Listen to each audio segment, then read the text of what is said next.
Hi friends, welcome to Annie's kitchen. ಇವಾಗ ಶ್ರಾವಣ ಮಾಸ ಶುರು ಆದರೆ ನಾವು ದೇವಸ್ಥಾನಗಳಿಗೆ ದೀಪಗಳಿಗೆ ಎಲ್ಲ ಇವಾಗ ಬತ್ತಿಗಳು ನಾಗರ ಪಂಚಮಿ ಎಲ್ಲದಕ್ಕೂ ಯಾವ ಹಬ್ಬಕ್ಕೂ ನಾವು ಹತ್ತಿ ಬೇಕೇ ಬೇಕಾಗುತ್ತೆ. ಸೊ ಅದರಿಂದ ಹೂ ಬತ್ತಿಗಳು ಯಾವ ಥರ ಮಾಡೋದಂತ ನಾನು ಇವಾಗ ನಿಮಗೆ ತೋರಿಸ್ತೀನಿ. ಮನೆಯಲ್ಲೇ ತುಂಬ ಜನ ಮಾಡ್ಕೋಬೋದು. ಸೊ ಅಂಗಡಿಯಲ್ಲೇ ಸಿಗುತ್ತೆ, ಆದ್ರೂ ನಾವು ಮನೆಯಲ್ಲಿ ಶುದ್ಧವಾಗಿ ಮಾಡೋದ್ರಿಂದ ನಮಗೆ ಕುಲ ಆಗುತ್ತೆ. ಎರಡು ಥರದ್ದಿದೆ ಇದರಲ್ಲಿ ನಾನು ನಿಮಗೆ ತೋರಿಸ್ತೀನಿ. ಒಂದು ಇದು ನಾಟಿ, ಇದು ಯೂಶಲಿ ಒಳ್ಳೆಯದು. ಇದನ್ನು ನಾನು ಫಾರಮ್ ಅಂತೀನಿ. ತುಂಬ ನಿಮಗೆ ನೋಡಿದ್ರೆ ಗೊತ್ತಾಗುತ್ತೆ. ನೋಡಿ ಎಷ್ಟು ವೈಟಾಗಿ ಕಾಣಿಸುತ್ತೆ ಇದು ನಿಮಗೆ. ಸೊ ವೈಟಾಗಿ ಕಾಣಿಸಿದ್ರೆ ಇದಕ್ಕೂ ಅದಕ್ಕೆ ಎಷ್ಟು ಡಿಫ್ರೆನ್ಸ್ ಇದೆ. ಸ್ವಲ್ಪ ತುಂಬಾ ವೈಟ್ ಇದೆ. ಸೊ ಇದು ನಿಮಗೆ ನ್ಯಾಚುರಲ್ ಆಗಿಲ್ಲ ಇದು, ಅದರಿಂದ ಇದು ಫಾರಮ್ ಇದು. ಸೊ ಅದರಿಂದ ನಾನಿವಾಗ ನಾಟಿದಲ್ಲೇ ಯಾವ ಥರ ಮಾಡೋದಂತ ಸಿಂಪಲ್ಲಾಗಿ ನಿಮಗೆ ತೋರಿಸ್ತೀನಿ. ಸೊ ಇದರಲ್ಲಿ ಎಲ್ಲ ಥರದ್ದು ಒಂದು ಹತ್ತಿ ತೊಗೊಂಡ್ರೆ ನೀವು ಹತ್ತಿಯಲ್ಲಿ ಎಷ್ಟು ಐಟಮ್ಸ್ ಮಾಡೋದು, ಗಣೇಶಗಾಗಲಿ ಇವಾಗ ಲಕ್ಷ್ಮಿಗಾದರೆ ಗೆಜ್ಜೆ ವಸ್ತ್ರಗಳಾಗಲಿ ಎಲ್ಲ ಕೂಡ ಮಾಡ್ಕೋಬೋದು. ದೀಪಕ್ಕೆ ಲಾಂಗ್ ಬತ್ತಿ ಕೂಡ ಮಾಡ್ಕೋಬೋದು. ಬತ್ತಿನೂ ನೋಡಿ ನಾನು ಎಷ್ಟು ಸಣ್ಣದಾಗಿ ಮಾಡ್ಕೊಂಡಿದ್ದೀನಿ ಅಂದರೆ ನಿಮಗೆ ಎಷ್ಟು ಸಣ್ಣದಾಗಿ ದಾರ ಥರನೇ ಮಾಡ್ಕೋಬೋದು ನೀವು. ಯಾವ ಥರ ಮಾಡೋದಂತ ಇದು ಕೂಡ ನಾನು ಇವಾಗ ನಿಮಗೆ ವಿಡಿಯೋದಲ್ಲಿ ತೋರಿಸ್ತೀನಿ.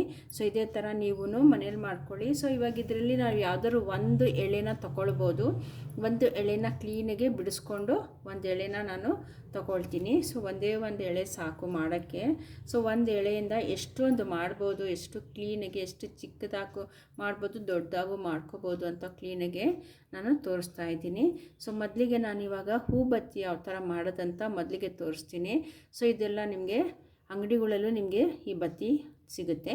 ಸೊ ಇವಾಗ ನಾನು ಇವಾಗ ಎಷ್ಟು ದಪ್ಪ ಬೇಕೋ ಅಷ್ಟು ದಪ್ಪ, ಸೊ 2 ಸುತ್ತಿನ ಥರ ಮಾಡಿಕೊಂಡು, ಸೊ ಇದಕ್ಕೆ ನಾನೇನು ಮಾಡ್ಕೊಳ್ತೀನಿ, ಹೀಗೆ ಫೋಲ್ಡ್ ಮಾಡ್ಕೊಳ್ತೀನಿ. ಸೊ ಇದು ಫೋಲ್ಡ್ ಮಾಡ್ಕೊಂಡ್ಮೇಲೆ ನಾನು ಇಲ್ಲಿಗೆ ಈಗ ಟ್ವಿಸ್ಟ್, ತುಂಬ ಜನ ಹಾಲು ಯೂಸ್ ಮಾಡ್ತಾರೆ, ನಾನು ಹಾಲು ಯೂಸ್ ಮಾಡಲ್ಲ, ಹೀಗೆ ಮಾಡ್ತೀನಿ.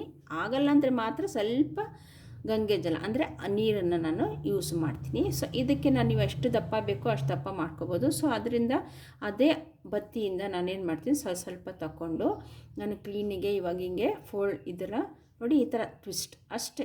ಎಷ್ಟು ಕ್ಲೀನಿಗೆ ಆಗಿದೆ, ಮನೆಯಲ್ಲೇ ಎಷ್ಟು ಕ್ಲೀನಿಗೆ ನಾವು ಮಾಡಬೇಕು. ಇನ್ನೂ ತಿಕ್ಕಗೆ ಬೇಕಾ, ನೀವು ಇನ್ನೂ ತಿಕ್ಕಾಗಿನ್ನ ಸ್ವಲ್ಪ ಹಾಕಿದ್ರೆ ನಿಮಗೆ ಇನ್ನೂ ತಿಕ್ಕು ಕೂಡ ನೀವು ಮಾಡ್ಕೋಬೇಕು. ಎಷ್ಟು ಉದ್ದ ಬೇಕಾ ಎಷ್ಟು ದಪ್ಪ ಬೇಕಾ ಹೆಂಗಾದ್ರೂ ಕೂಡ ಮಾಡ್ಕೋಬೋದು. ಸೊ ಇದೇ ಥರ ನೀವು ಮನೆಯಲ್ಲಿ ಮಾಡ್ಕೊಳ್ಳಿ. ಇವಾಗ ನಾನು ನಿಮಗೆ ಸಣ್ಣ ಬತ್ತಿ ಯಾವ ಥರ ಮಾಡೋದಂತ ಕೂಡ ನಾನು ಹೇಳ್ಕೊಡ್ತೀನಿ. ಸೊ ಸಣ್ಣ ಬತ್ತಿನೂ ಕ್ಲೀನಿಗೆ ಮಾಡ್ಬೋದು, ಏನಿಲ್ಲ. ನೀವು ಇದೇ ಥರ ಉದ್ದಕ್ಕೆ ಏನಿದೆ ಅದನ್ನು ತಗೊಂಡು ಎಡ್ಜಲ್ಲಿ ಸ್ವಲ್ಪ ನೀರು ಕೈ ಮಾಡಿಕೊಂಡು ಇದನ್ನು ಒಂದು ಸ್ವಲ್ಪ ಎಳ್ಕೊಳ್ತೀನಿ. ಈ ಥರ ನೋಡಿ, ಎಳ್ಕೊಂಡು ಅಕ್ಷಣ ನಿಮಗೆ ಕ್ಲೀನಿಗೆ ದಾರ ಥರ ಬಂದುಬಿಡುತ್ತೆ. ಸೊ ಇದು ಟ್ವಿಸ್ಟ್ ಮಾಡ್ತಾನೆ ನಿಮಗೆ ಅದನ್ನು ಕ್ಲೀನಿಗೆ ಬಂದುಬಿಡುತ್ತೆ. ನೋಡಿ ಈ ಥರ ಎಷ್ಟು ಕ್ಲೀನಾಗಿ ಬರುತ್ತೆ. ಸೊ ಈ ಥರ ಇದಲ್ಲೂ ಮಾಡ್ಬೋದು. ಇಲ್ಲ ನಿಮಗೆ ಕಡ್ಡಿ ತಗೊಂಡು ಕಡ್ಡಿಯಲ್ಲಿ ಕೂಡ ಮಾಡ್ಕೋಬೋದು. ಅದು ಇನ್ನೊಂದ್ಸಲಿ ತೋರಿಸ್ತೀನಿ ನಾನು, ಕಡ್ಡಿಯಿಂದ ಹೇಗೆ ಅದನ್ನು ಕೂಡ ಬತ್ತಿನೂ ಕೂಡ ಮಾಡ್ಬೋದು. ಈ ಪರ್ಕೆ ಕಡ್ಡಿ ಎಲ್ಲ ಓದ್ ಕಾಲದಲ್ಲಿ ಊರುಗಳಲ್ಲಿ ಸಿಗುತ್ತೆ ನೋಡಿ, ಆ ಕಡ್ಡಿ ಪರ್ಕೆಯಿಂದನೂ ಕೂಡ ನಾವು ಸ್ವಲ್ಪ ಉದ್ದುದ್ದಾಗಿ ಇನ್ನೂ ಉದ್ದುದಾಗಿ ಕೂಡ ಮಾಡ್ಕೋಬೋದು. ಸೊ ಇವಾಗ ನಾನು ಈ ಥರ ಎಳಿತಾ ಬಂದರೆ ನಿಮಗೆ ಕ್ಲೀನಾಗೆ ಅದೇ ಬರುತ್ತೆ. ನಾನು ಎಳಿಬೇಕಂತಲೇ ಇಲ್ಲ ನೋಡಿ, ಕ್ಲೀನಾಗಿ ಅದೇ ಬಿಟ್ಕೊಂಡು ಬರುತ್ತೆ. ಸೊ ಸುಮ್ಮನೆ ನಾವು ಟ್ವಿಸ್ಟ್ ಮಾಡ್ಕೊಳ್ತಾ ಹೋಗಬೇಕು. ಟ್ವಿಸ್ಟ್ ಮಾಡ್ತಾ ನಿಮಗೆ ಕ್ಲೀನಿಗೆ ನೋಡಿ ಎಷ್ಟು ಚೆನ್ನಾಗಿ ದಾರದ ಥರ ಬರುತ್ತೆ. ಸೊ ಇದೇ ಥರ ನಾನು ಸ್ವಲ್ಪ ಏನು ಆಗಲ್ಲ ಅಂದರೆ ನೀವು ಮಧ್ಯೆ ಏನು ಮಾಡ್ಬೋದು, ಸ್ವಲ್ಪ ನೀರು ಹಾಕ್ಕೊಂಡು ಮಾಡ್ಬೋದು. ಈ ಉದ್ದ ಎಷ್ಟಿದೆಯೋ ಬೇಕಾದ್ರೆ ಅಷ್ಟು ಉದ್ದ ಕೂಡ ನೀವು ಮಾಡ್ಕೋಬೋದು. ಗಣೇಶ ಕೂಡ ಗೆಜ್ಜೆ ವಸ್ತ್ರಗಳು ನಾವು ಕ್ಲೀನಿಗೆ ಯಾವ ಥರ ಡಿಸೈನಾಗಿ ಮಾಡ್ಬೋದು ಅಂತಲೂ ಕೂಡ ನಾನು ಮುಂದಿನ ವಿಡಿಯೋಗಳಲ್ಲಿ ತೋರಿಸ್ತೀನಿ. ಸೊ ಇವಾಗ ನೋಡಿ ಎಷ್ಟು ಚೆನ್ನಾಗಿ ಬರ್ತಾಯಿದೆ, ಎಷ್ಟು ಸಣ್ಣದಾಗಿ ಬರ್ತಾಯಿದೆ ಅಂತ ನೀವೇ ನೋಡಿದ್ರೆ ಗೊತ್ತಾಗುತ್ತೆ ಈ ಥರ. ಸೊ ಈ ಥರ ನೀವು ಮನೆಯಲ್ಲಿ ಮಾಡ್ಕೋಬೋದು. ಮಾಡಿಕೊಂಡು ಸ್ವಲ್ಪ ಕಟ್ ಮಾಡಿಕೊಂಡು ದೀಪಗಳಿಗೆ ಎಷ್ಟು ದೊಡ್ಡ ಉದ್ದ ದೀಪ ಆಗಲಿ, 5 ಮುಖದ ದೀಪ ಆಗಲಿ, ಯಾವುದಾದ್ರೂ ಆಗಲಿ ಎಲ್ಲದಕ್ಕೂ ನಿಮಗೆ ಹಬ್ಬಗಳಿಗೆ ಈ ಥರ ಬೇಗನೆ ಆಗುತ್ತೆ. ಇಲ್ಲಾಂದರೆ ಒಂದೊಂದೇ ತೊಗೊಂಡು ಕಡ್ಡಿಯಿಂದ ಒಸ್ತಿ ಅದು ಕೂಡ ಕಟ್ ಮಾಡಿ ಹಾಕೋಬೋದು. ಇದಾದರೆ ನಿಮಗೆ ಕ್ಲೀನಾಗೆ ಯಾವ ಥರ ಮಾಡಬೇಕಂತನೂ ಇವಾಗ ನಾನು ತೋರಿಸಿದ್ದೀನಿ ನಿಮಗೆ. ಸೊ ಈ ಥರ ನೀವು ಕ್ಲೀನಿಗೆ ನೋಡಿ ಎಷ್ಟು ಚೆನ್ನಾಗಿ ಬಂದಿದೆ ಅಂತ. ಸೊ ಇದನ್ನು ನೀವು ಇದೇ ಥರ ನೀವು ಮನೆಯಲ್ಲೂ ಟ್ರೈ ಮಾಡ್ಕೋಬೋದು. ಸೊ ಇದನ್ನು ತಗೊಂಡು ನೀವು ಕ್ಲೀನಿಗೆ ಇದು ಮಾಡ್ಬೋದು.